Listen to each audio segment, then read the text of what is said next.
conscious day to every single one of you. Welcome to Lead with Intentions, where every single week, Ambereen Hameed, your coach, shows up here ready to serve. It's truly an honor to cross paths with you. And I want you to know that I appreciate you so very much as you're prioritizing yourself and giving us the most important commodity in the entire world, which is your time. Welcome to Spanglish, Spanglish Radio Network, World Network, and Zingo TV channels 250 and 251. Please remember to download that application. It's available across iOS, Android, the whole Roku lineup, Amazon Fire, all that good stuff. Any smart TV 2016 on forward, alongside with the Chromecast devices as well.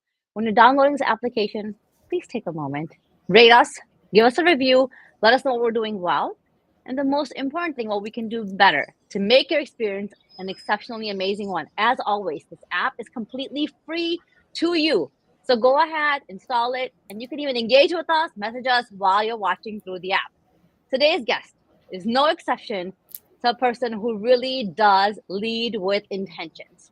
I met her randomly, but nothing, is by coincidence from the way that I believe it to be. And she's somebody who showed up to be very conscious, kind of like today's intention. Shahana Khundmir is a devoted mother of 4. I love that kind of stuff. A certified yoga instructor, a chemical engineer from Georgia Tech, working as a technical product owner at a healthcare company. She's also co-founder of this amazing brand called Shahana with her sister, Shireen. I saw their bond and it is amazing. I love, love, love watching it. Her greatest passion, raising her little human beings, her children, with love, loving inspiration, positive change, so that way they can become the positive change in this world. There's a lot of stuff that she does, a lot of things that she's launched. We're going to dive into all that good stuff as we continue the conversation. Welcome to the show, Shahana. Thank you. Thank you. Thank you for having me. Really feel blessed. Truly an honor to actually have you on board, because I want to learn more of your story. I know bits and pieces, but it's always great to kind of bring somebody on and have them mention to us what it is, that they do, that they love, how they've become who they are.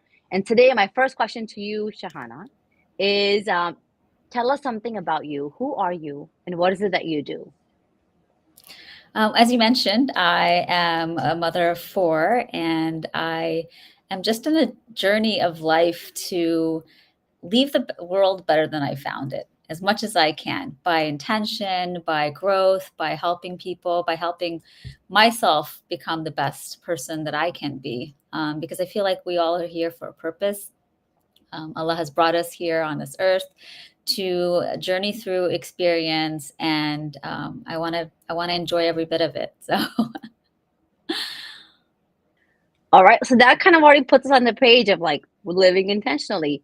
You said that God or Allah puts us on this planet with a purpose to kind of live into that journey.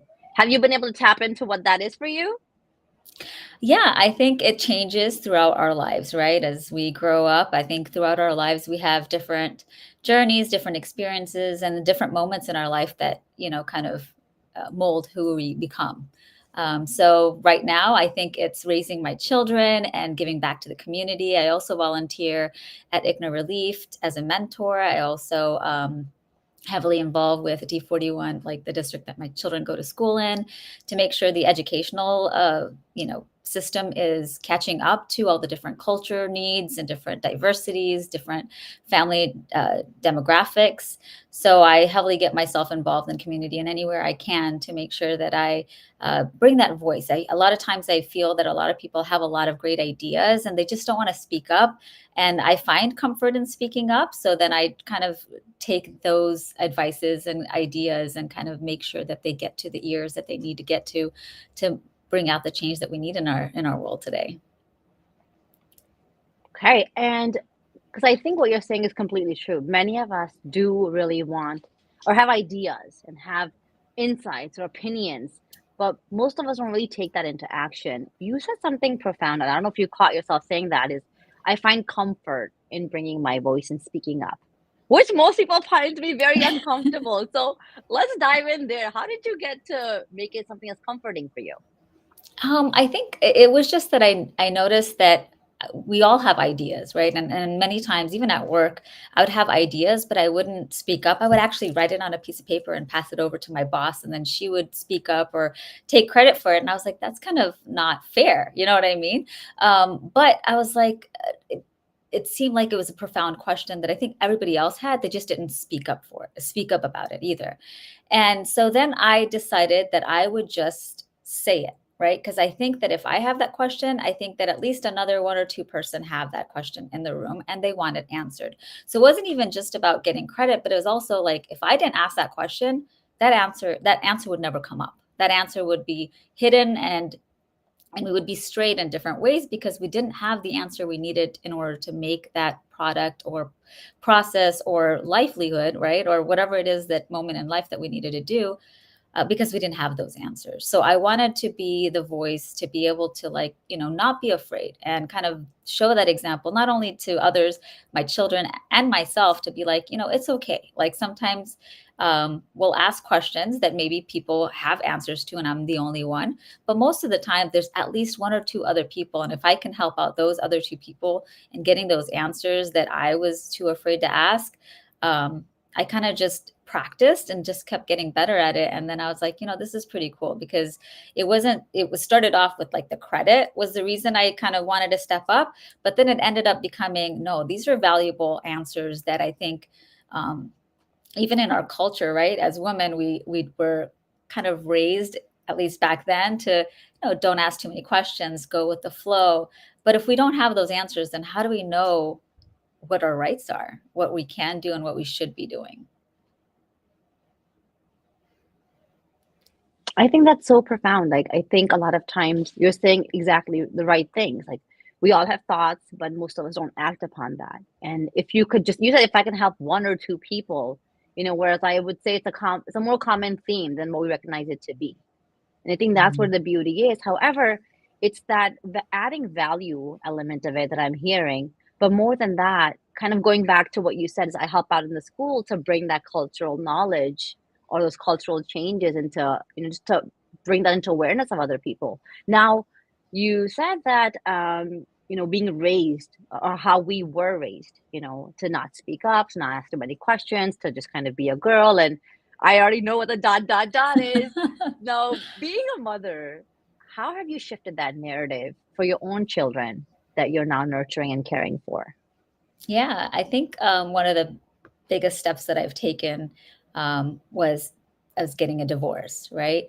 And I think the moment I realized why I did it was when an auntie asked me, like, she's like, "You have three kids. Like, how could you um, get a divorce? Like, why didn't you stick it out for the kids?" And at that moment is when I realized I actually did it for my kids.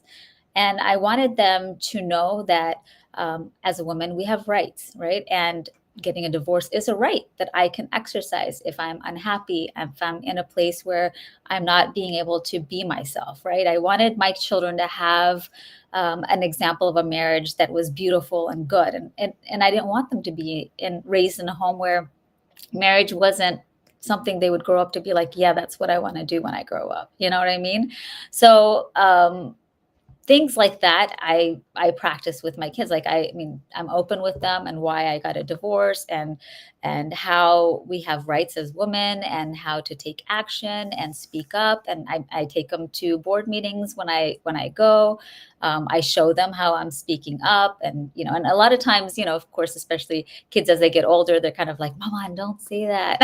you know but I tell them, I said, "Listen, I'm a grown woman, and all my life, like, I had a father who would tell me what to do or what to say, or a mother and a brother, and then my husband. And this is a time in my life where I want to speak up because I have ideas, and I feel like, even if it sounds not perfect to everybody else, but it's something important to me, right? And I want to share, and I want to be able to express myself. So I do it by example with my kids. I kind of lead them by example, show them how, Mm. I'm afraid, I'm nervous, but I still do it. And that's what courage is. It's not being afraid. Like, I get nervous.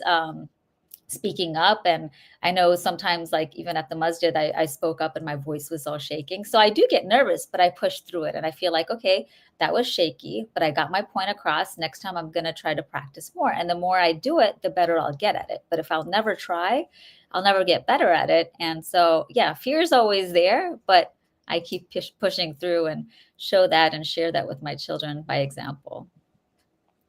I think that's remarkable because I think courage is something that most people think we just have, right? But as a coach, I know that courage is something that you have to summon. Like you have to demonstrate courage. It's not something that you can sit with and be like, oh yeah, it's inside my heart, I'll action it when I get there. And I love the vulnerability of saying, you know what, my voice was shaking at the mosque. It was kind of just like, but I still went through and I showed my kids it's okay to have that fear, but go, kind of charging forth is the most important thing. Now, however much you want to dive into this, you can and you cannot, because we've got a lot of audience members who are listening, and I'm so grateful for every single one of you who show up here ready to listen and to take notes and to do some good with the conversation that we're having today. Is you said that you wanted to show your children a healthy marriage. Now, what was happening in that home where you realized against all the odds of the cultural norms that this action would actually be a better example for your children? I was unhappy, and I think that me and my ex-husband, we were raised differently. We were raised in different countries. He was from India. I was born and raised here. Our mindsets were different. The way we wanted to raise our children was different. So there was a lot of differences between us. And I know that opposites attract. That's what they say. But there's got to be some ground of like having the same goals in life, and a lot of different. Um, uh, the freedom to kind of support each other, and those things were kind of missing in our marriage. And I felt like I tried and tried and tried, and I stayed in the marriage for 12 years.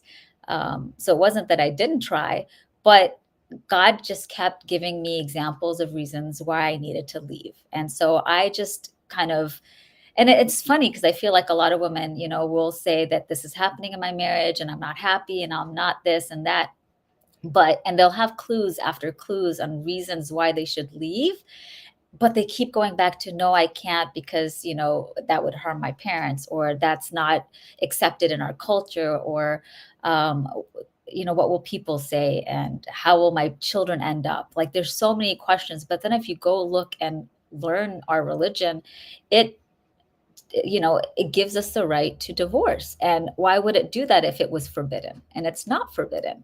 So I took upon all the clues and the persistent messages God would keep sending me that, hey, this is not for you. You need to, leave and show this as an example, because this is not what you want your kids to view and see. You want them to see a healthy relationship, and maybe it won't be in your home, but at least they'll see it elsewhere. But if it's in the home, it's like directly, and it's generational trauma, and it could cause so many different things, that I just wanted to break that. And I wanted to, and it's funny because initially when I wanted to get a divorce, it was before I even had any kids. And yeah, I wanted to get a divorce, and I had told a family member that I wanted to get a divorce and that I had already filed. And they came back and said, oh, well, what's going on? Let me help you. And, in marriage, you don't want to share what's going on with other people. So you don't Mm-hmm. say everything that happens. But I feel like a lot of times women aren't trusted on the choices they make. Right. So Mm-hmm. it's like, oh, you think you need a divorce, but is it really what you need? Maybe you just need my help and advice. Maybe you're misguided. But I don't think I've seen any woman just wake up and be like, you know what? I want a divorce today because I just feel like it. Like Yes. they've thought about it. They've, suffered. They've tried. And they've gotten to a point where like, I'm done. I can't. Right. But I think society doesn't want to accept that. And I think that women a lot of times don't get the credit of, hey, we're knowledgeable adults that can make Mm-hmm. choices. And when we make a choice and we tell you the decision we've made, we're not asking for you to help us make, a better choice. We're asking, for you to support us. And if we ask for any kind of help, like say, like next time I say that, if someone says, hey, I'm getting a divorce, okay, well, you know what? Let me know how I can be of any help. Like that could be Mm-hmm. a statement and period. And if they reach out, that's fine. But don't try to fix a marriage, because if the woman has gotten to that point and she doesn't want to share more, like there's a reason. And so now, you know, three kids later, I get a divorce, and then, you know, and now I've drugged my children into a divorce, right? So I mean, I don't regret anything except for being able to make the decision and be stronger and more confident in my decisions, which is things I've learned throughout my life, and done it earlier. But otherwise, yeah, I think that I'm in such a much better place. I think my children are a much better place than they would have been. Um, and the process of divorce really taught me a lot, because it wasn't fun. It was like over 2-3 years that it took for us to actually get the divorce. So nasty court, decisions, and the lawyers and the just people around you, they don't give you great advice, to him or you, right? They're always pitting you against each other, dragging this stuff along. And finally, the way we wrapped it up was I decided to write down what I wanted in life, right? What was my goal? Forget the properties, forget the money, forget custody battles, right? Like, what is my vision of what I want my life to be like? Why am I getting this divorce? And I wrote it down, and it was simple. It was, I just wanted to be happy, feel safe, have my kids be happy, feel safe, and feel the freedom of just being able to make my own choices. And that just simplified it so much that I left the court with no child support, no property, nothing, and just walked out free. And I don't regret it one bit, because the battle it was causing and the tension it was causing between me and their father was not worth it. Because now it was still dripping down to our kids, right? When they would go see him, he wouldn't be happy. I would be frustrated. He would be frustrated. So we weren't really gaining anything by like chasing these worldly things, right? So I was like, you know what? If he's at peace, I'm at peace. We can raise our children to be the best that they can be, right? We can be in a co-parenting environment where we're coming from a calm, happy, good place, and be available and present for our children. And that was, I think, the best decision I've ever made. Gotta commend you. I mean, for those of you who are here and kind of listening to the subtle wisdom drops, kind of like follow those breadcrumbs, because it is true. When we make it about us, when it's like this, the ego comes into play, like, and then it is true. People will kind of make you go against each other about certain things, right? Like, oh, why does he get 60% of the house? You should get 60%. You should get 40%. Like, no one's going to come to you and say, just stop. What do you want? Like, what does your heart desire? So I think often, I've gone through a lot in my own life and kind of can relate to you exactly what you're saying. Went through a divorce with 3 kids. And for me, from the get-go, I was like, I only got one vision. That's it. There's one vision, and everything besides that does not matter. And I got shot the opposite way of you, where it's like, you're an idiot. You're not setting yourself up for success. Your kids are going to miserable place. I said, all of that stuff is later, right? And God has a plan, and you kind of watch the magic unfold, and you're like, huh, that was pretty easy. Like, for me, it wasn't 2 to 3 years. For me, I've never gone inside a courtroom. I don't even know what a courtroom looks like that. And I think it's that beauty of knowing what the end result is. Like, what are you chasing? And I love the fact that you brought, the vision of simplifying what it was that you wanted, not only for yourself, but for your 3 kids at that time, and then letting everything else kind of watch and fall into play. How did you think the kids, because there are many individuals who are listening right now who are either contemplating a divorce or thinking of, that we're already getting a divorce and this is such a rough place we're going to be, and it's going to be like this forever. Now, you said that initially, before the kids, you were like, yeah, I filed. This is not the way I want life to go. What was it that kind of made you go from there to then 3 kids later? And how did you find the capacity to kind of rinse, recycle, repeat every single day, knowing that you were not doing something that was pleasing to your heart? Yeah, it was a blur, right? Because once you have kids, like you get busy with the kids, right? And you're just focusing on them and giving as women. That I mean, we provide for our husbands, we provide for our kids. So there was no time for me to think about, okay, how do I feel? How do I, fit into all of this? It was just me. Am I serving? Am I serving? Am I serving? So I kind of just went through it. And I would try to focus on the good things, but again, time and time again, things would come up, and I would be realize that this is not the place for me to be. And so I think it was just knowing that uh, I had to do it for my kids. Not, I was unhappy. He was unhappy, right? I did it for I think I did it for all of us, right? Because I think being in a home where nobody is happy is not a place for anybody to be. Anybody to be, not even pets, right? So, I mean, we're human beings and we just can't be in that energy. And I really believe in energy and how you're like the fifth person of who you hang out with, right? If you're with four miserable people, you're going to be the fifth miserable one, right? So it was that concept where I was just like, I can't continue to be in this looking like a picture perfect place where we're all just not where we need to be. And I needed to make those choices for my kids to be in a better place, to be able to raise them the way I feel like is the right, environment for them and the choices that I wanted to make. So yeah, I just kind of went through it, and it was like once I went back, it was just like, okay, I got to stay here, right? And then kind of struggle through, and I was raised to just keep quiet, do what you need to do, keep quiet, do what you need to do. But then when I held my kids, I was like, I would not want my children to live this life, and I would not want them to think that this was okay to live, right? And so those were the things that kind of made me wake up and realize like, no, like I need to set the example of, if you are not happy somewhere, God has given you that right, as much as water and food, to leave that situation and build another life for yourself. Hmm. Let's kind of get into that. Let's kind of find out how was it that you rebuilt your life? Because it does seem like there was a loss of job, which was another pivotal moment in the shaping of this brilliant and amazing person that sits amongst all of us. Yeah.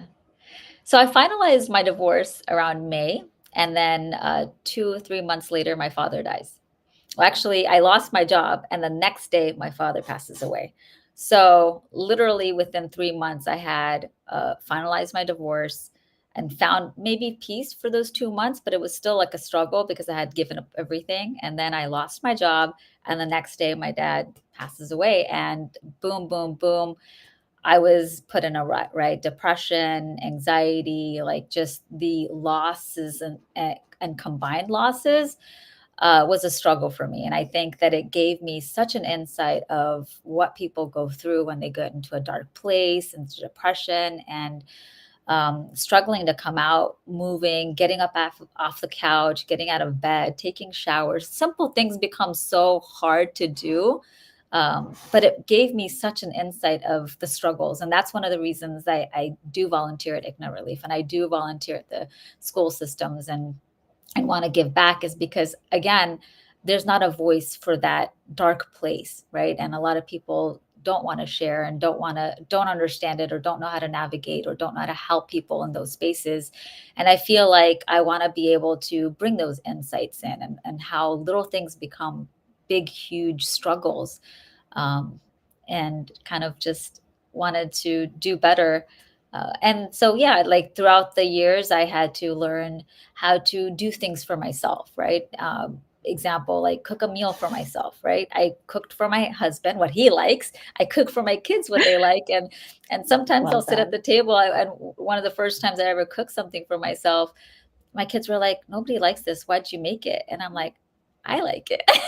I was like, Like, my chef craving likes this it. for years. Yeah, I was like, I've been craving this for years, and I've never made it because nobody likes it. And I always make food that you guys like that might not be my favorite, but I eat it.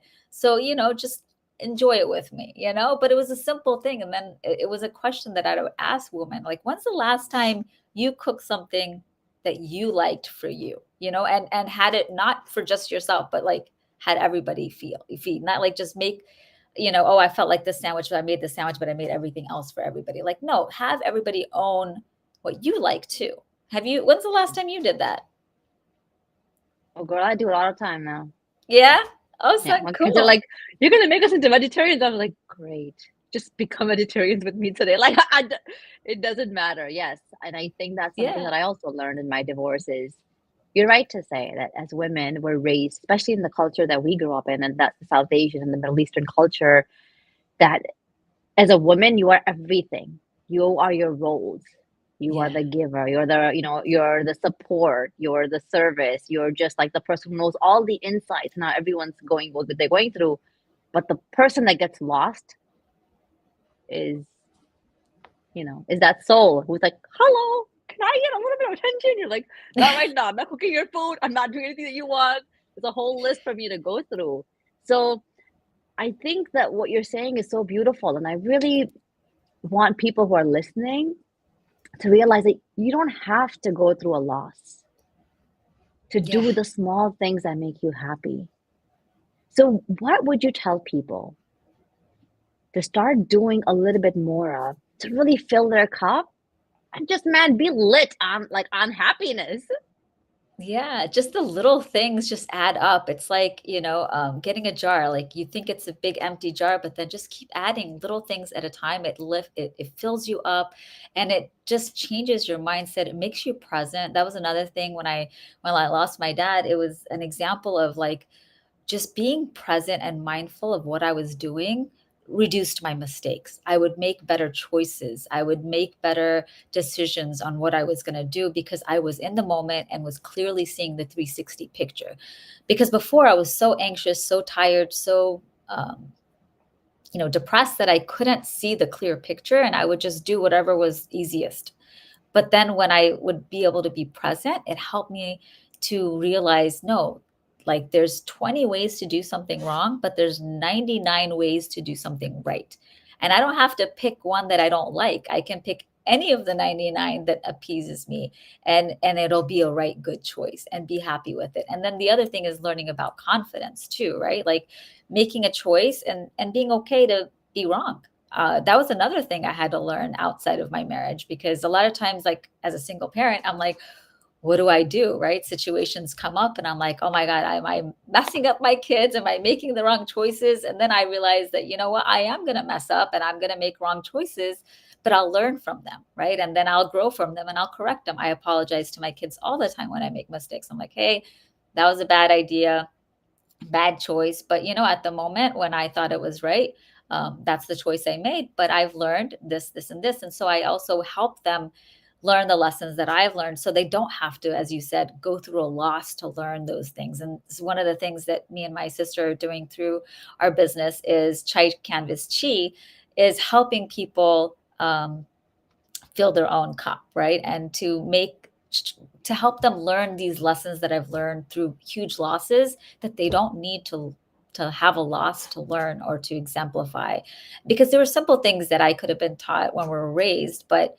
I wasn't, because of the cultural differences and just being all over the place, right? Being in America, but also feeling like you're not from America, right? And having to hold on to your culture and religion and just all the different things. Like those were the focuses that we were on, but it wasn't on how we can have confidence as women, how we can make choices and it's okay to make Mm, mistakes, how we can fill our own cup and do little things that would add up and make us feel better. We make so much better decisions when we're in a good mood and calm and collective than we are when we're stressed out. And we don't, as women, we don't get enough help, right? We were raising kids, we're cooking and cleaning, we're doing jobs, and we don't get that peaceful moment. And we're hoping that through Chai Canvas Chi, we can bring that to the audience, a place where women can come, relax, enjoy, refill their cup, learn a couple of lessons from each other. And we're planning to have one in January, which it's oh, called Omnigenesis. So it's like the origin, like going back to who you were and finding that me, like Shahana as a child, what did I really want for myself? How did I envision my life to be? And what's missing? And how can I bring that back into my life? So, yeah, we're really excited about bringing that to the community for sure. okay, so we've talked a little bit about, you kind of mentioned that you and your sister, I know you guys are on an expedition and the goals are ginormous, and I have no doubt that you two will accomplish that and some and a lot more. I mean, I want to ask you, what is it that people can expect when they come to Shy Canvas Sheet? Like, what is there about? It does seem like a little bit of self-development, empowerment, good vibes, positivity, and kind of reflection. But what would that experience be like in January?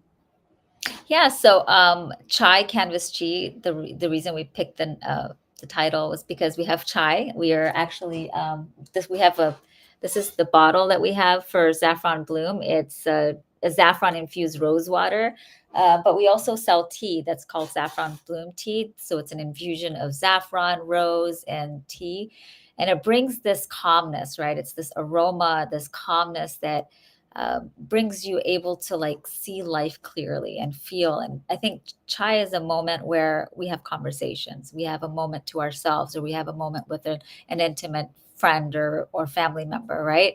So it's a place where we're going to have enjoy a warm cup of tea full of aroma and bring that calmness from within and from the outside, right? By having um, a group of you know a woman who have empowerment and want to be there to better themselves. Mm. Canvas is basically a blank canvas, right? My sister is amazing at art.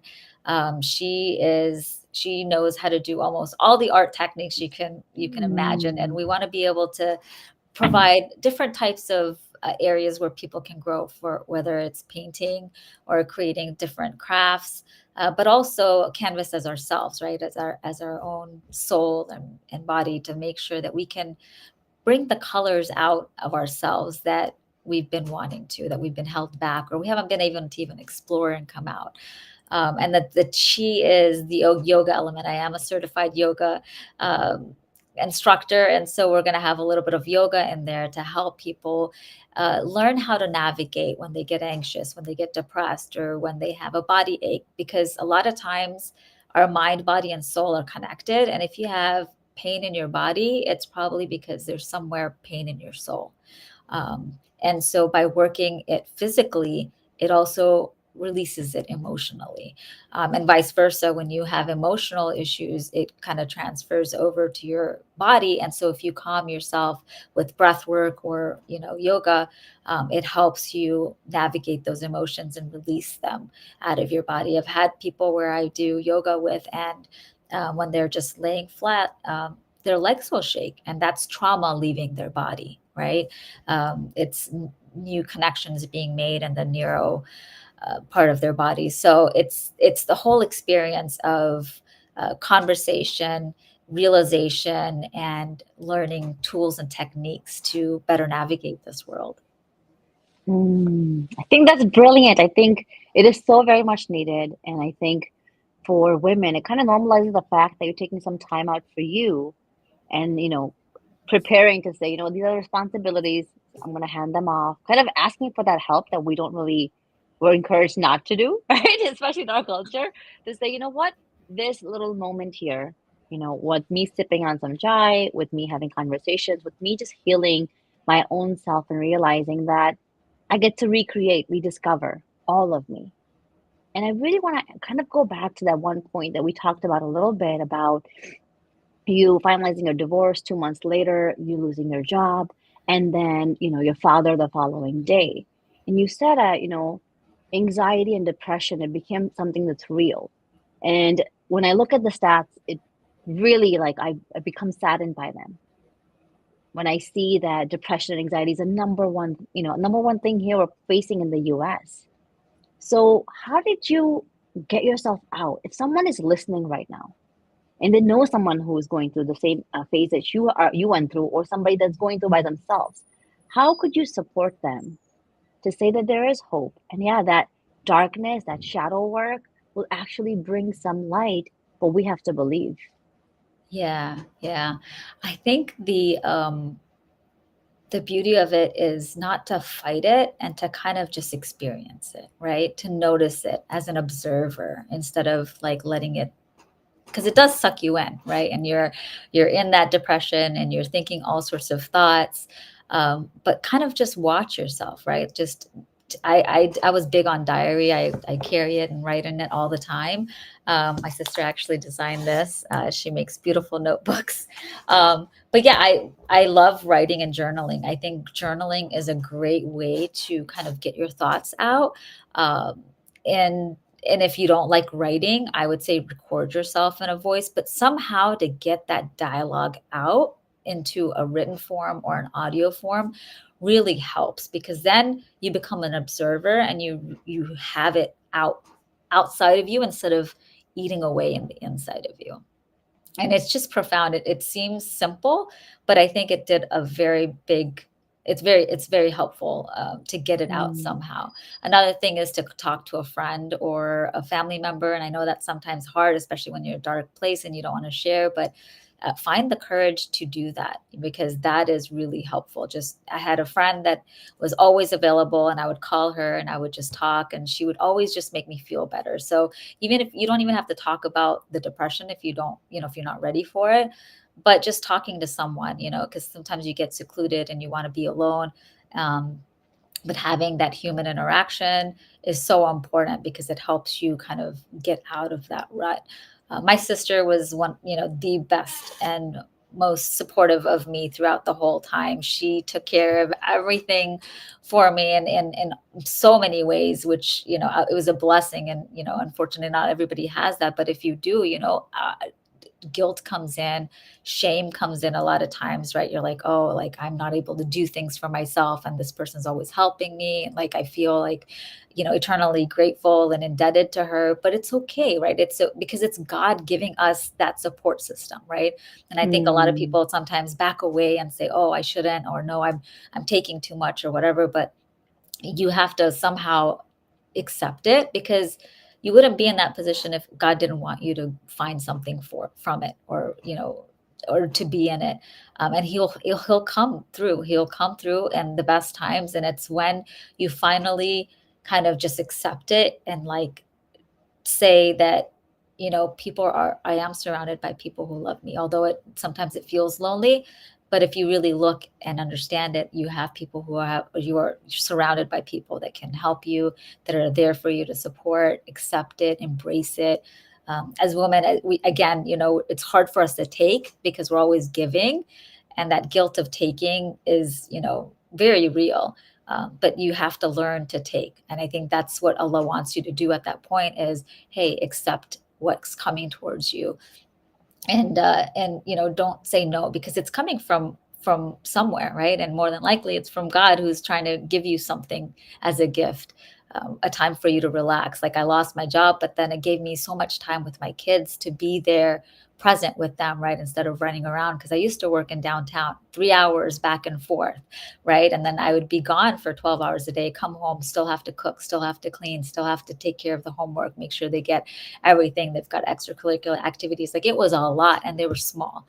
So I think that is unfortunate. I lost my job, and I tried so hard trying to get it, and it was rejection after rejection after rejection, and I just didn't understand why. And then until I was just like, you know what?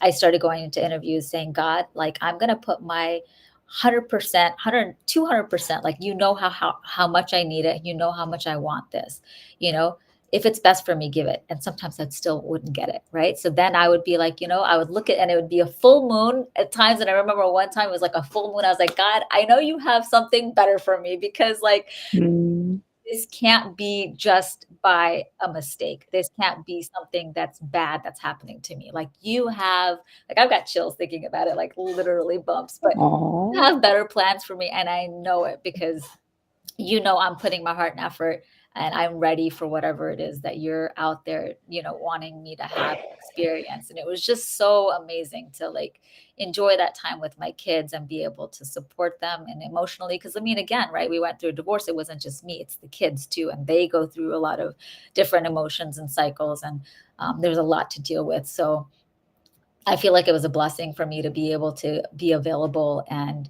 there for them in those moment of times when they needed me most. So I think that yeah, every situation seems like it's a depressing, punishment, but it's actually, if you look at it, there's a blessing in it. And once we recognize that blessing, you start to recognize that it's always coming. Like God's always has been given me, and I've just not been able to see it because. And I tell my daughter this, like it's like being in a dark room with glow in the dark items, right? You can only see the things that are glowing in dark, and usually those are the negative things, right? Like that's what it feels like being in a depressive mode. It's like you can't see anything but the glowing objects that just say loser, worthless, Mm. you know, Yeah. shame, all the negative things, right? But once you open the light and you see that the room is filled with hundreds of things that are like blessings of God. And you can't even see the glow in the dark items anymore. Like they're just kind of just there, hidden behind all the other things. Like they're still there. They haven't moved, but you can't see them anymore. You start noticing, beautiful things around you and you're like, "Oh, Mm. I never noticed that before." But that's what I would describe depression as, is you just got to find that light switch, right, and just turn it on and start looking at different things around you and focusing on those items, and then it starts getting easier and better. And it's a practice, right? Just like you get practice in seeing the negative things, you have to practice again to go back to the positive things in life. So yeah. Indeed, it's all about perspective, right? I think that's what we discover is when we go through those struggles and those hardships and we get those little nudges and we're not really changing our perspective because it just seems like it's a lot of work or we don't have the energy for it. And as you were talking, I felt your energy. I felt you saying that, God, I know you have something better for me. I know this is not it. And I know that I'm here in this place for a reason. What did you find at that time when you were, when you were going through jobs after jobs and not really landing a position to what was that pivotal point where you were like, oh, this is a lesson I was supposed to learn, and then you were able to get that job? I think it was listening to my gut. So the funniest story, I was driving to my sister's house, and again, I was just like, okay, like I need a job, like I need income, I need something to happen. And I called like literally 5 to 6 people on my phone, driving. There's like a Mm. 30-minute drive. Nobody answered. And I'm like crying in the car, going, I don't know what to do. Like, I'm just feeling depressed and whatever. And I was like, you know what, God, you have to have, you have a better plan for me. You know what I need. You know uh, what I, yeah, you know what I need. So help me get there. Right. And so like, and then in the silence, right? And I think that's my biggest lesson, is all the answers are in silence, right? It comes to me to go reach out to this one person out of nowhere. Like I'm like, oh, I should probably reach out to this person again. Like I've reached out to the person before and it didn't work out, but like just reach out one more time, see if there's anything out there. And boom, boom, boom. And then and there's another side to the story, but boom, boom, boom, within like a week, I got an offer. Within a week, I got an offer, Woohoo! I right? believe Just you. because nobody picked up the phone. I'm crying and talking to God. And it just came to me, that idea. And what I found is that when you focus on the things you want in life, you create that connection with God, it pours. And Mm. another example or part of the story was my son's birthday was coming up. And I said, Bubba, what do you want for your birthday? And he goes, Mama, I want you to get a job. Because he knew that I was struggling. And I share my struggles with my kids because I'm like, you know what? These are life examples that will happen, right? Whether it's to them or their family members, they need to know the real struggles in life, right? And a lot of times I would protect them. But there's certain things where I'm just like, you know what? This is a part of life. You'll lose jobs. You need to find them. Mm. Let them know, hey, I don't feel great today because I'm kind of off, so that they can support me in the emotional ways that I need. But he said, I want you to get a job, and I was like, oh, God, like kind of embarrassed, right? I'm like, okay. So I look him in the eye. I said, no, Baba, like anything else, like besides a job? Okay, fine. You wanted me to get a job, but is there anything else that you want for? He looked me in the eye. He goes, no, Mama, I want you to get a job. And at that Wow. moment, I paused and I looked deep in his eyes and I told God, I said, God, like, fulfill his dream, right? He wants me to get a job. Allow me to give that to him. And it was just that moment, right? And it Amen. was just like it felt like a good, 30 minutes being in that moment, but it was like probably 3 seconds, right? But I was so intensely in that moment of like connecting with God and saying, this is what, to do this. And do you know the day I got my offer? On his birthday. Birthday! On his birthday, I got the call to say, you got the job. Like, it was, again, I'm getting chills. I'm telling Yeah. you, I think the whole process of everything that I went through is to teach me that I need to take that moment to connect with my source, my God, and Mm, to be able to ask him in the most genuine way and purify my intentions. Because sometimes I'll ask for things, and ego gets in a way, or whatever gets in the way. But like, when I connect with him, it kind of cleanses the item that I'm asking for. And maybe it's the same thing, but it focuses on the intention, and makes me understand why I need it, what it's for, and how I can achieve it. There's so many ways that I have, as they call, manifested things like that. And I think that was the biggest lesson that I've gotten in all these hardships, was how beautifully we can just manifest just by connecting to God for that moment. I mean, I got a van that way. I got, I mean, there's so many different stories that I can go through, because like my car was about to die. I kept getting a flat tire. I just kept filling up the air because I was just like, okay, I don't have money to go buy another tire. And then one time it just went completely flat and I could not fill it. And again, full moon, I look up into the sky. I'm like, God, I know you've got better plans for me on this. Like, I don't know what else to do. And then I got a van immediately, like 2 days after that. So it's amazing how, when we just connect for that moment, how much God just like hands it to you. But you just have to have that faith and that intention clarified, and you can almost achieve anything. And I want to help the world get that clarification. Um, and then there's so many things I've learned, just hindsight, about my marriage too, of things that I could have done better. Like, I'm not perfect, right? And I could have done better. mhm, And not having a job, that gave me a very profound perception of what men go through as being the sole provider, the weight it brings. Like, I didn't realize how heavy that can be, because you're like, okay, if I don't provide, like, how are my kids going to eat? Right.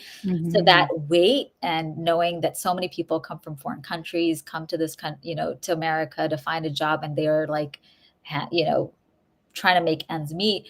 That weight that men carry, I it helped me appreciate that also, and how much they need cheerleaders, how much men actually mhm, need cheerleaders, and as women, we don't do that enough. Whenever they have an idea, we go into like protective mode and like, oh, maybe that don't won't work well, or that's not a good idea. But men just need a cheerleader, and then that clarifies their intention, and then they make the right choices, whatever it is. So those are the things that kind of learned throughout the process of, I think God wanted me to learn those lessons and help other people navigate life in those ways.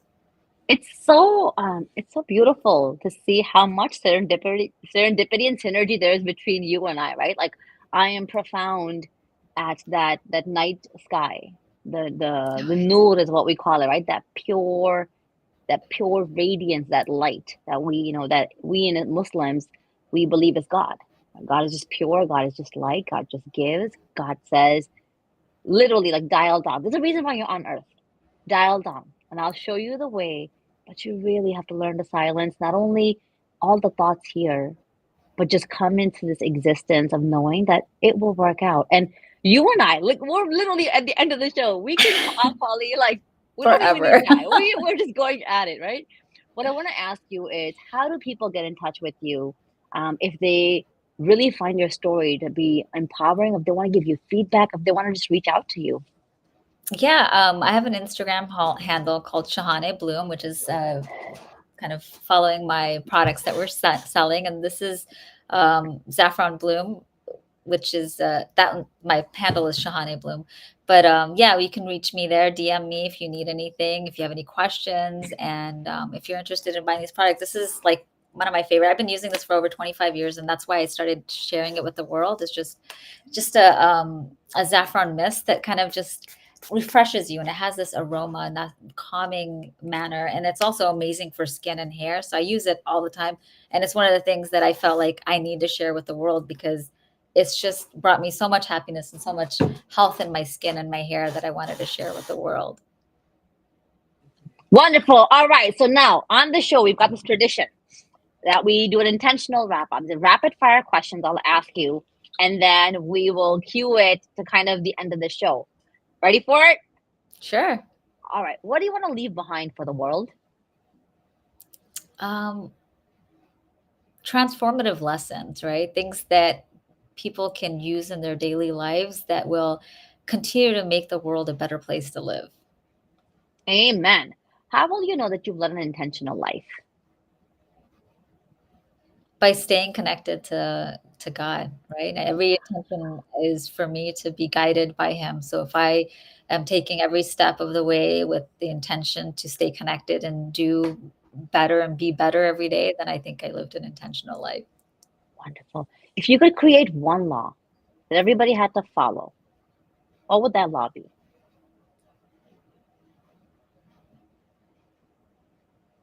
Be your authentic self. Everybody had to be their authentic self, right? And everybody has to accept the authentic self and respect it. But if everyone's authentic, then we're all gonna accept each other as we are, because we're like, oh, I get it. She's being Ambereen, or like she's being Shahana, right? Absolutely. There are many things that you've shared with us. You know, what I want to ask you is, what's that one key to a healthy relationship? Trust. Okay. And what is one lesson that has made you who you are today? Yeah, just being connected to God. Again, I have to go back to that. Is when I connect, I am clear. 120% agrees. Well, thank you so much, Shahana, for coming on the show today. I pray that every single one of you has taken something amazing from this. I hope that all of you are able to reach out to Shahana or myself, Coach Ambereen, and let us know. Just drop something like that. We recognize and we are impacting you in a positive way, because, like she said, we want to see a change in this world, leave the world better than we found it. So thank you so very much, Shahana, for coming on today. And for all of you, as you know, this show can be heard on Spanglish Radio Network. Please check out spanglishworld.ca for all the news and the programming. As we close, you guys know I got to give you a prayer. I pray that this show will embark us on a journey of transformation to really find that there's a pathway to gratitude for all the blessings that we have, to accept the unfoldings of life, and to commit to values which will allow us to tap into our own greatness. As I have Tawakal, that's right, that's faith in every single one of us in our greatness. When we unleash our authenticity, we start to live intentionally. Remember, there's only one of you, one life designed by excellence. Spanglish World, watch it, hear it, read it, download it. Most importantly, live into it and intentionally better serve who you are and becoming. Thank you so much, folks. Till next week. Bye.